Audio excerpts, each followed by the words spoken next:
All right. So again, I'm restarting this stream. Um, ultimately, I'm a little bit all over the place because it's Easter and we've got dinner in about an hour. I think probably we kill music because I need to think, and ultimately, let me look at what I have here. All right, it's the wrong version. I'm gonna shut this down.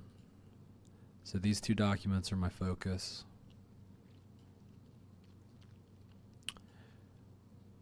Which one do I want to do?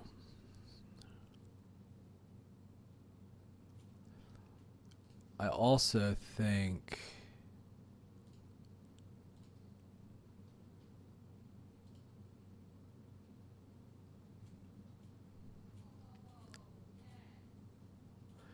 that was the sound of Katie cheering at the sourdough that we just sacrificed for Yeshua.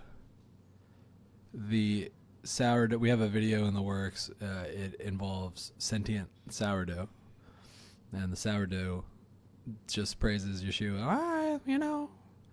Yeshua is king, yay! He is risen, and so are we. And then ultimately it gets sacrificed, and he goes, we are sacrificed! The fire burns! Yeshua is king! I did this weird freaking AI thing earlier, and it was talking about basically there is a way that you can feed bread with human flour in a Soylent Green type experiment, and ultimately it wouldn't rise. It'd be a freaking cracker, like a communion wafer. It's freaking funny, dude. It just is. It's absolutely hilarious. So I gotta get that written in words and joke form because it's just so funny. Um,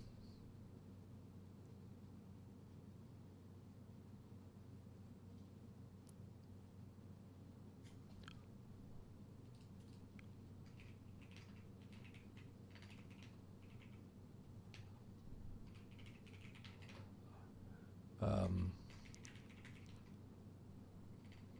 Solar Quandary file. So Solar Quandary is the satire of solar panels. It's actually a prediction.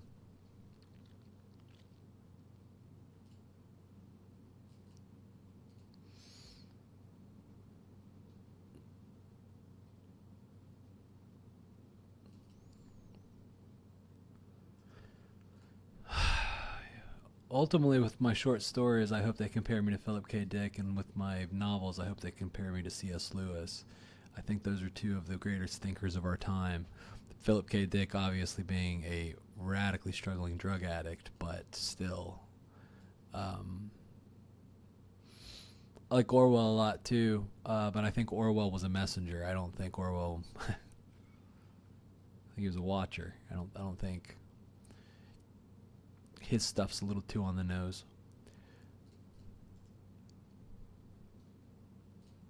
So that would be in writing. Parabolic. Forgive me while my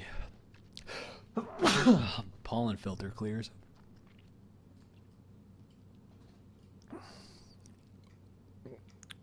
Proceed to next steps on this file. As I work on CCLI comments, I can already see some problems. All right, I'm going to let the machine spin and not pay attention to the little thing that's supposed to make me wait. And I'll come back to single rarity, probably with Katie later, because I need to really look at that. I've added some stuff to the story, and so I need to look at all that. So Katie has brought the bread in for the viewer that can't see us because I refuse to have a camera in here. So there must be something ancestral about making bread, because this makes me so happy. Ancestral? Yeah. She says that the saints in heaven are like, she's making bread, everybody! Look how beautiful my bread is. It makes me very happy. I think God is just happy with you because you're making bread on Passover and you've not bought into the thing that we shouldn't make bread and we should just sit on our thumbs. Christians, baby! As I stare at my two crosses. I wear two crosses, one at my back, one at my front. I need double protection. Also, that one is black and one is silver. which I stole from Ren, is he wrote about in that High Ren song. He talks about it. He basically describes that on the day that Christ is murdered, the light is so great from God watching that the shadow, therefore, would be the greatest shadow of all time. And what happens in that shadow is God overcomes death. That's craziness, right? Give me bread. Come on. Are you leaving? Yeah. Oh, she says we're leaving. I guess I can't read to you then. I will spin up this part 4 then later tonight, and ultimately, I would